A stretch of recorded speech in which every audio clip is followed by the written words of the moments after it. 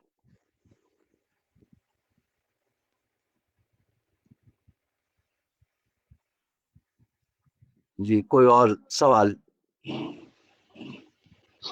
السلام علیکم. میں ایک سوال پوچھنا چاہتا ہوں اسی سے جی فرمائیے. متعلق جو آپ جی استادی جو آپ نے ابھی فرمایا ہے، جی یہ جو باب تبلیغ رسالہ اور لیس من باب تبلیغ رسالہ کے حوالے سے اس کے جو قواعد ہیں یا اس کے کوئی احکام ہیں یا اس کے اوپر کسی نے کچھ کام کیا ہے، اور اگر اسلامی علوم میں خود شاہ صاحب نے یا ان کے علاوہ کسی نے، اگر وہ آپ کے کوئی علم میں ہو تو اس کی طرف ذرا اشارہ فرما دیجیے.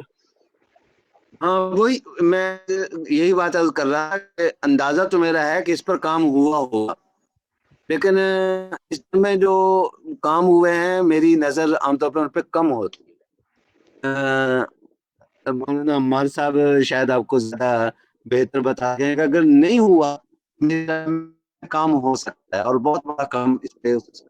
اور اس کے احکام پر جیسے اس طرح کا لکھا گیا ہے خلاف یا فقی احکام پہ کیا مرتب ہوئے ہیں، تو اس باب میں بھی اس کے فقی احکام پہ کیا اثرات مرتب ہوئے ہیں، فقہا کے اختلاف پہ کیا اثرات. تو میرا خیال یہ کہ اس پہ خاصا بڑا کام ہو سکتا ہے، اگر نہیں ہوا، کوئی ہوا ہو میرے ذہن میں نہیں ہے. جزاک اللہ.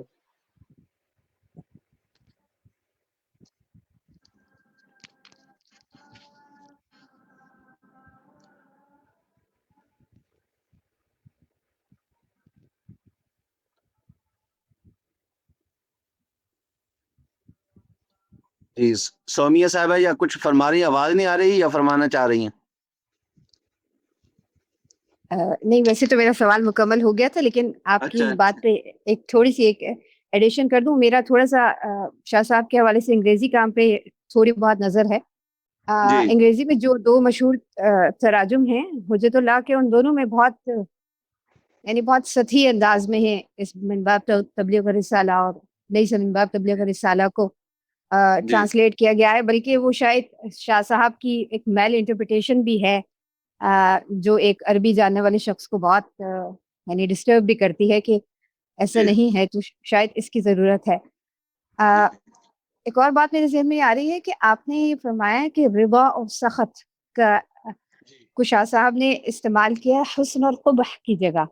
تو جی آپ یہ کیوں سمجھ رہے ہیں کہ، یا شاہ صاحب کا ایک قاری کیوں سمجھے گا کہ انہوں نے ان کو استعمال کیا ہے اور ان کو ایوائڈ کیا ہے؟ یہ تو بہت یعنی نص کو سامنے پڑھنے سے ایسے اندازہ ہوتا ہے کہ کیونکہ شاہ صاحب جیسے وائز عالم کی نظر وہ بھی اعتبار المعال کہہ رہے ہیں، تو شاید وہ ڈیلیبریٹلی رضا اور سخط کہہ رہے ہیں، تو کیا اس کو حسن اور قبح ہونا چاہیے تھا؟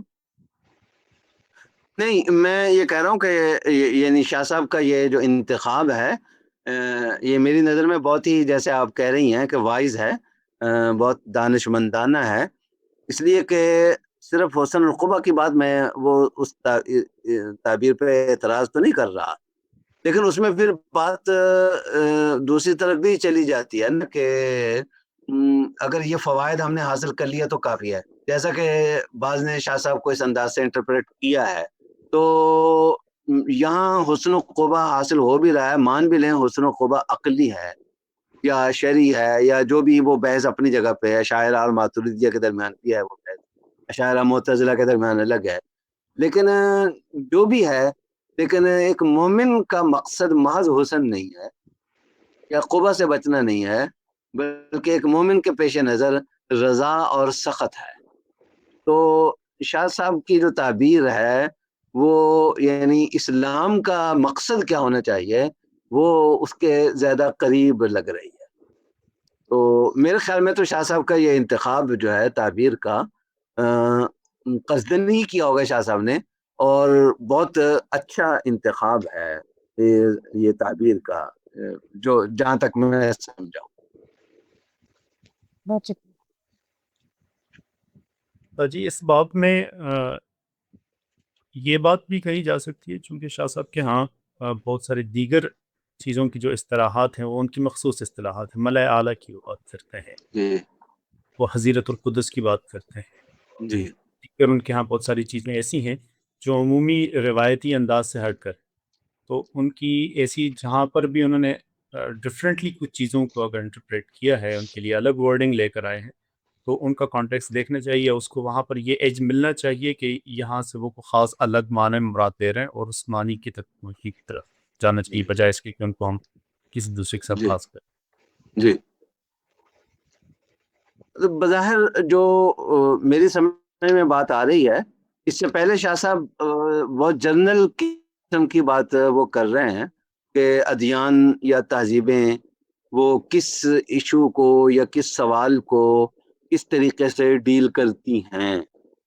لیکن یہاں اس باب سے چونکہ شاہ صاحب جو ہے وہ خالصتاً اسلام ہی کی وہ نقطہ نظر کی طرف آ رہے ہیں، تو شاید اس لیے یہاں رضا اور سخط کی تعبیر جو ہے وہ اس طرح سے شاہ صاحب کے سیاق و سباق سے شاید مطابقت رکھتی ہے. اس کی جو تشریح ہم نے سمجھی ہے، ممکن ہم صحیح سمجھے ہوں یا نہ سمجھے ہوں، لیکن جو ہم سمجھے ہیں وہ شاہ صاحب کے سیاق سے اس طریقے سے مطابقت رکھ رہی ہے.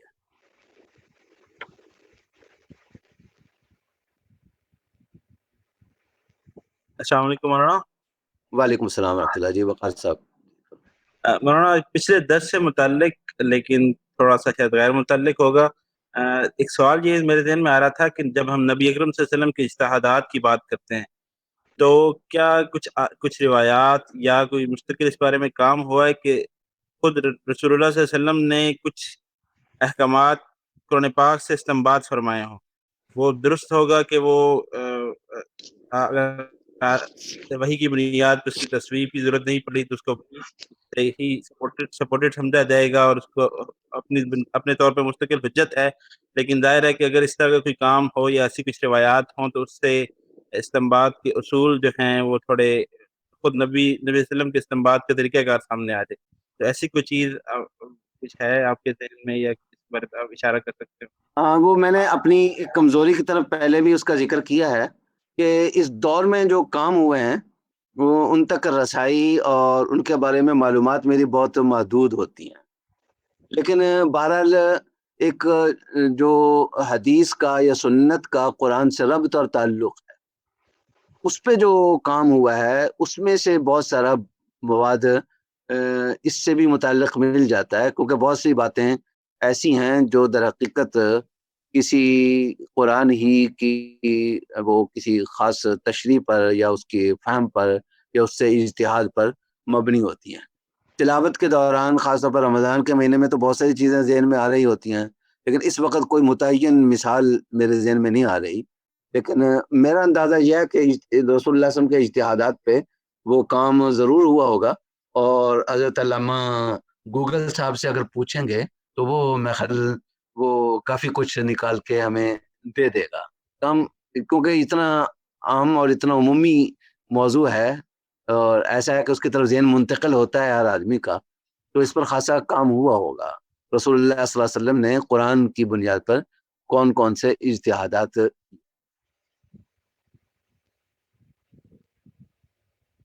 بلکہ جو کام اس دور میں ہوئے ہیں یا ہو رہے ہیں ان پر جو ہے وہ تو میں خود آپ سے سیکھنا چاہوں گا کیونکہ میں وہ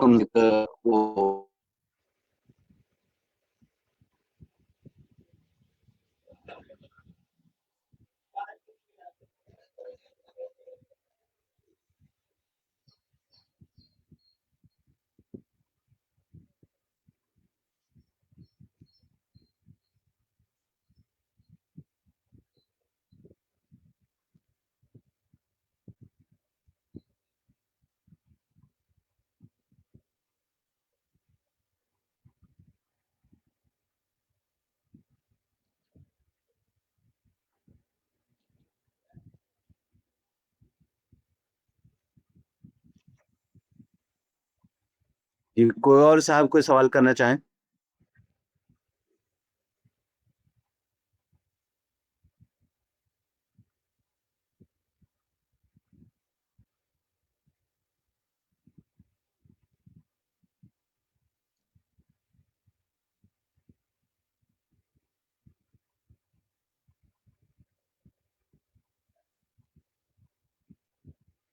کوئی بول ہی نہیں رہا یا آواز مجھے نہیں آ رہی؟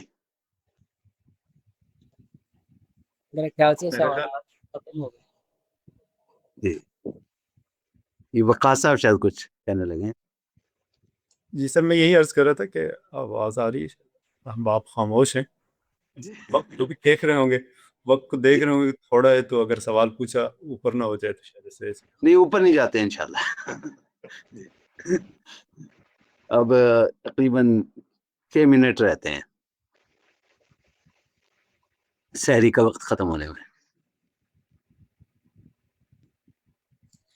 اس حوالے سے ساجی یہی میں بتا دیں تھوڑا سا کہ بات کے سب کے بات میں جو ہمارے صغیر کی حد تک جی یا ایون عربی جو ہمارے اسکالرس رہے ہیں ان میں وہ کون سے لوگ ہیں جنہوں نے شاہ صاحب کی کام کو سگنیفیکنس دیا اور اس کے حوالے سے زیادہ کام کیا، یا جن کو ہمیں پڑھیں تو ایک وہ ریلیونٹ بھی ہوں اور ہمیں واقعاً سمجھ گیا. جو جدید نقطہ نظر سے کیے گئے کام ہیں وہ تو ظاہر ہے کافی مشہور ہیں ان میں، جی لیکن روایتی ڈنگ میں ان کو ایڈجسٹ کرتے ہوئے جن لوگوں نے کام کیا ہے. میرے ذہن میں کوئی اس طرح کا وہ نہیں ہے کام. وہ ایک عام شرح ہے اور وہ حل کتاب کی حد تک میں خیال کافی وہ ہوگی مولانا سعید احمد پالن پوری کی رحمۃ اللہ الواسعہ کے نام سے. لیکن اس کے علاوہ جس طرح کا آپ کہہ رہے ہیں میں آپ کی مراد سمجھ گیا ہوں کہ اس کو ایک روایتی جو فکر ہے، کیونکہ وہ جدید ذہن کے انداز میں شاہ صاحب کو پیش کرنے کا کام تو بہت زیادہ ہوا ہے، لیکن اس ڈھانچے میں ڈھال کر شاہ صاحب کو وہ رکھا جائے اور یا دیکھا جائے، اس اینک سے شاہ صاحب کو پڑھا جائے، اس پہ میرا خیال ہمارے شاید نام تو شاہ صاحب کو بہت زیادہ لیا گیا ہے. مجھے اندازہ نہیں ہے کہ اس پہ کام کتنا کو ہوگا. تو سیاسی حوالے سے جمعیت علماء ہند نے شاہ صاحب کے کچھ نقطہ نظر کے حوالے دیے ہیں. مثلا مولانا محمد میاں نے جمعیت علماء ہند کی تاریخ پہ جو کتاب لکھی ہیں، علماء ہند کا شاندار ماضی وغیرہ، اس میں شاہ صاحب کی بہت ساری چیزوں کو اپنے انداز سے انٹرپریٹ کیا ہے، جہاد کو اور اس کو، لیکن وہ روایتی ہم اس کو نہیں کہہ سکتے کیونکہ روایتی نقطہ نظر اس سے خاصا مختلف. اسی طریقے سے جو حضرات تھوڑا سا میلان رکھتے تھے بائیں بازو کی طرف معیشت میں بھی، مولانا حفظ الرحمان سیوہاروی، یا انہوں نے جو ہے وہ شاہ صاحب کی باتوں کو وہ اپنے انداز سے لیا ہے. اور مولانا عبید اللہ سندھی تو اس انداز سے خاصے معروف ہیں، لیکن اس کو بھی ہم روایت سے متعلق اس لیے نہیں کہہ سکتے کہ اگرچہ وہ علماء دیوبند میں بھی شامل ہوتے ہیں، اور اگر میں مزاح میں کہوں کہ سر بکف سر بلند کے اس میں بھی آتے ہیں وہ لیکن یہ ہے کہ اپنی فکر کے اعتبار سے ظاہر ہے کہ وہ اس میں اس کیٹیگری میں فال نہیں کرتے. تو اس حوالے سے میرے خیال میں تو سب سے زیادہ جو اس میں وہ اس وقت مولانا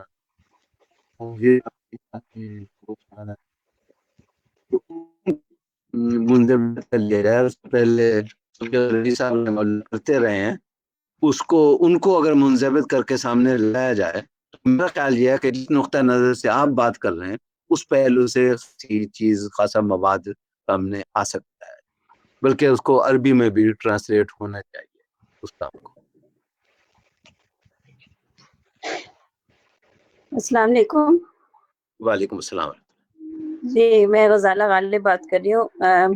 یہ علم المصالح اور مفاسد کو ابھی پڑھتے اور سمجھتے ہوئے مجھے یوں لگ رہا تھا جیسے ہم لاء میں ہم پڑھتے ہیں، نیچرل لاء کی تھیوری جب پڑھتے ہیں تھامس ایکوینس نے جو دیا، تو یوں لگ رہا تھا کہ جیسے اسی کی ہی ایکسپلینیشن یہ ساری چل رہی ہے، یعنی وہ بھی اسی ساری بات کی بات کرتے ہیں کہ اچھائی کی پھیلاؤ کیا جائے اور برائی کو روکا جائے، اور یہ نیچرل لاء کے جو سٹینڈرڈز ہیں، تو یعنی آپ اس کو اس لحاظ سے کمپیئر کرتے ہیں، اگر اس بارے میں کوئی بات ہم کر سکیں؟ ہاں شاہ صاحب اس کو تسلیم کر رہے ہیں اور وہ بات بھی کہہ رہے ہیں، لیکن اس کو تھوڑا سا شاہ صاحب آگے بھی بڑھا رہے ہیں نا کہ اس میں ہمیں بعثت رسول کی بھی ضرورت ہوتی ہے۔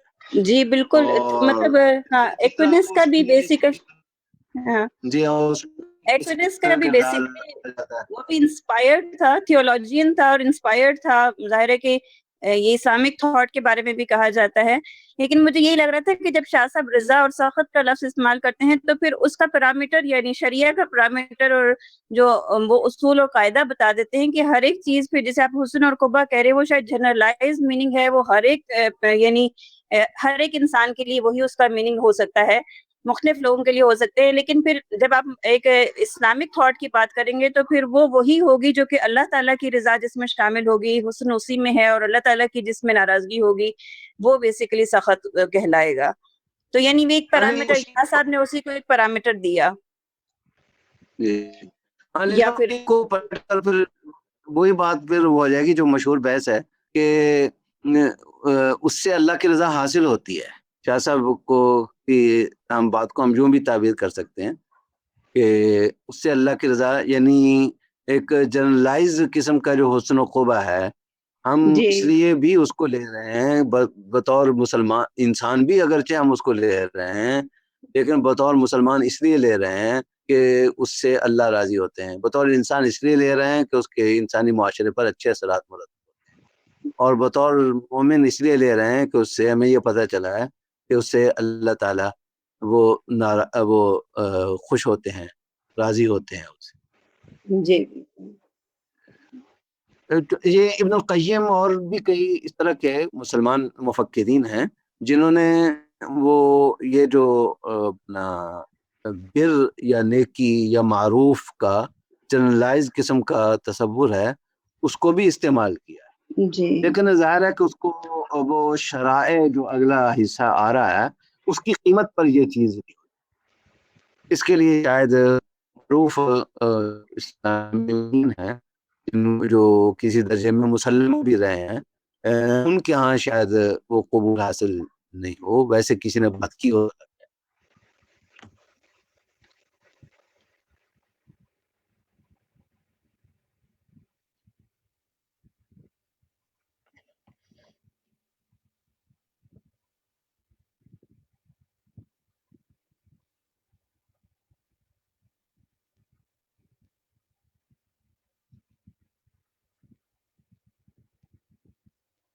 اور اسی کا سوال السلام علیکم۔ وعلیکم السلام ورحمۃ اللہ۔ مفتی صاحب سوال یہ تھا، آپ نے کچھ دیر پہلے ذکر کیا تھا کہ کوئی آج کل کے دور میں کوئی صاحب ہے جن کے دروس کو منضبط کرنے کی ضرورت ہے، ان کا نام کیا تھا؟ میں مولانا زاہد الراشدی کی بات کر رہا تھا۔ اچھا مولانا زاہد الراشدی اور مولانا ان سے پہلے جو ہے مولانا زاہد الراشدی صاحب کے چچا تھے صوفی عبدالحمید صاحب، وہ بھی حجت اللہ البالغہ کا درس دیتے رہے ہیں، تو وہ چیزیں ریکارڈیڈ تو ہوں گی بظاہر، تو وہ اگر منضبط ہو جائیں۔ وقاص صاحب پوچھ رہے تھے کہ جو روایتی مکتب فکر ہے اس کے نقطہ نظر سے شاہ صاحب کی تشریح و تعبیر جو ہے وہ شاید اتنی زیادہ سامنے نہیں آئے. تو میں یہ کہہ رہا تھا کہ ان حضرات کا کام منضبط ہو جائے تو یہ خلا پر ہو جائے گا. ٹھیک، شکریہ.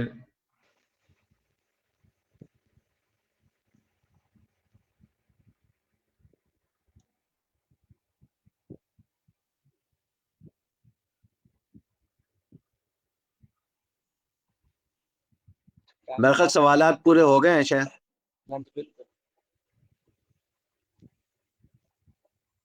اجازت لیں پھر. رسالہ غالب صاحب کا ایک سوال ہے. جی فرمائیں.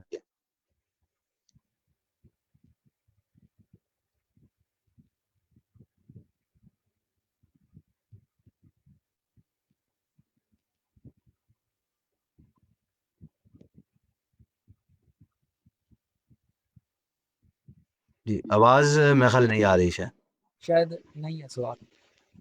اچھا ٹھیک. جی درخواست کرتے ہیں. تو جب آپ چھٹی دیں گے ہم چھٹی کر لیں گے. درخواست کرتے ہیں. ٹھیک ہے. إلى اللقاء. استودعكم الله الذي لا تضيع ودائعه.